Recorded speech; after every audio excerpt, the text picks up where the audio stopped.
welcome back to my channel. If this is your first time here, hello, my name is Mika. Thank you so much for stopping in. So today let's have a heart-to-heart conversation about when they don't want you, but they don't want to see you with someone else. So I know that may sound a little bit selfish, because it is. It's very selfish, but there's a lot of people that play this game. Like, you can be in a situation with them, you can be in a friendship with them, you could be, whatever you feel like you are to them, but you're not the girlfriend or the boyfriend. You're not progressing in the relationship. But that's because they don't quite want you, but they don't want you to move on and be with somebody who does, because then they'll lose benefits to you. They'll lose that access to get that love, to get that sex, to get the money, whatever it is that you're providing to them that they absolutely love and that they feel like is making them feel fulfilled. They don't want to lose that to somebody else. They know that you're a good person, at least in that area that they enjoy having you in their life for. They know that you're a good person. And they don't want anyone else to experience that until they find the person that they want to be with, and then they don't care. Then they'll discard you and you can go do what you want to do. Like, they don't care anymore.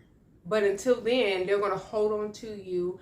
They're going to lead you on, and they're going to feed you the fairy tale just because they don't want you to go anywhere. They want you to be stuck, because once you have a person's mind, you have the rest of them. You can get the body all day long, but once you attach to that mind and you have that control over somebody's mind, you have them thinking about you have them fantasizing about a relationship, about a life with you, oh, you got them. That's the truth.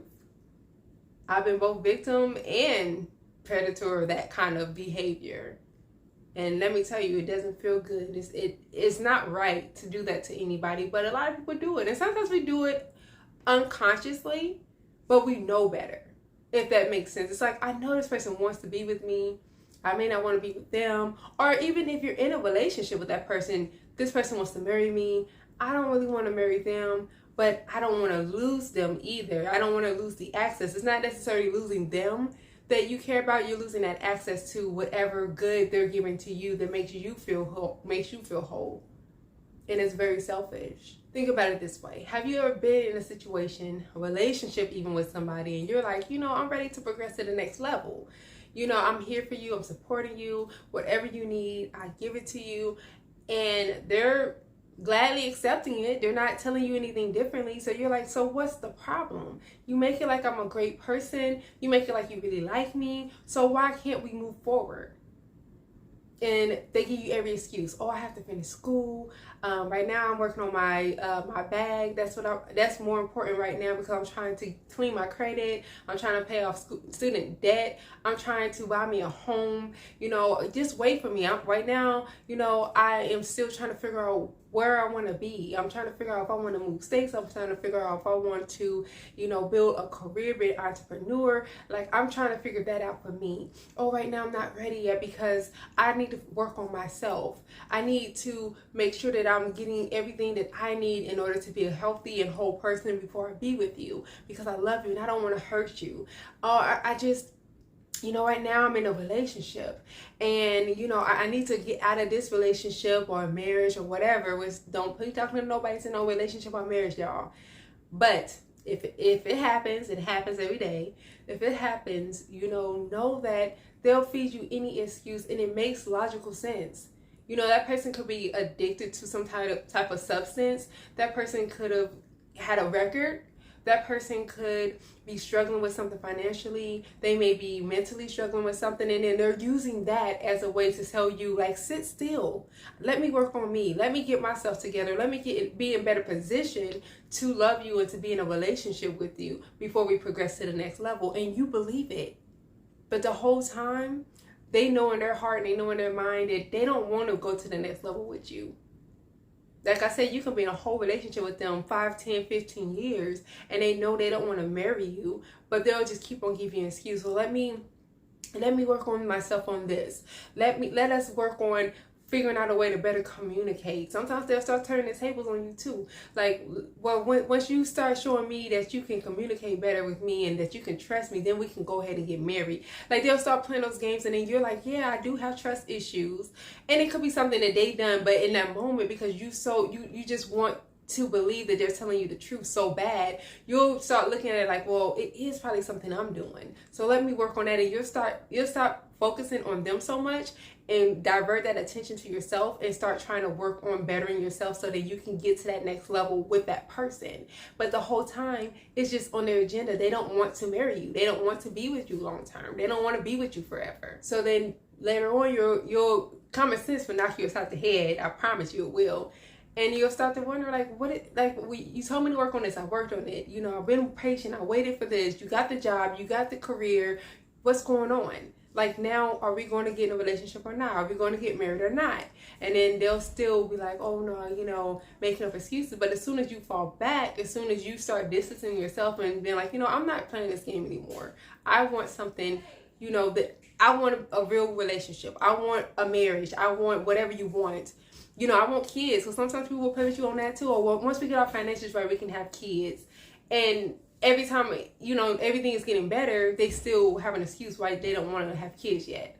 So you make it to the point where you're like, you know what, I'm either going to file for divorce if you're married to this person, or I'm just going to walk away and find the person that I feel like wants what I want. And then they'll start trying to make you feel bad. And the first thing they go to, this is a telltale sign, this is a red flag for sure. The first thing they'll go to is, oh, it must be somebody else. Who is it? Who's the person that you want? Who's the person that's got your attention? Because all of a sudden now you want to leave. Now you don't want to be with me. Now you're okay walking away. And you could really just legit be walking away just to start healing. It ain't about nobody else. You ain't gonna have nobody in mind. You just want to just get right. Get right with God. Get right with yourself. Move forward and figure it out what you want. But they'll start accusing you of being with somebody else. Accusing you of, you know, just trying to have your cake and eat it too. That's a telltale sign, because if a person really wants to be with you, and if they really want the life that they're saying they want with you, that's not the first thing that's going to come across their mind. Because first of all, why would you want to be with somebody that you don't trust? That's strong insecurity on their end anyway. You don't want to be with nobody like that either. So think about the words that's coming out their mouth. And they may get jealous and start going through your Instagram and social media. They may start going through your phone. They may start stalking you, showing up at your house. And you, for a moment, it may feel like they care, but really it's not. It's just to possess what you have, like, to possess you, to make sure you're not trying to go nowhere, make sure you're not trying to be happy with somebody else, because they haven't found their person yet, the person they really want to be with. So you can't go nowhere until that person shows up in their life. It's very selfish. But that's my number one telltale sign, is when anytime anything goes wrong, or when you get quiet, or when you start, you know, pulling back, or when you start being like you want more and you're nagging in a sense and you're begging them. And then you're like, well, forget it. And the first thing that comes up to them is, you must be trying to be with somebody else. That is a telltale sign that it is not about you. It's not that they want to be with you. It's just that they want to have you until they find somebody else. Because we all want somebody. And they don't want you to move on and give away all the goodness that they think, you know, is theirs. They don't want you to give it away to somebody else, because they know that other person's going to appreciate you and you'll be off the market soon. And they don't want that, because then they'll lose access. They're not ready yet. They don't have their backup plan yet. They don't have the person they really want yet. But y'all let me know what you think. You know, be careful, listen to what people are saying, and don't think it's cute when people are trying to stalk you and, you know, always asking what you're doing, always trying to be in your presence when you pull away. Don't think that's cute. Because a lot of times, if they're still coming doing all that, but they're still coming with you with the excuses of why they don't want to be married or be in a relationship with you, you know it's just a game. Stop letting them get away with it, and stop holding on to hope. Y'all let me know what you think. We'll keep the conversation going and talk next time. Bye.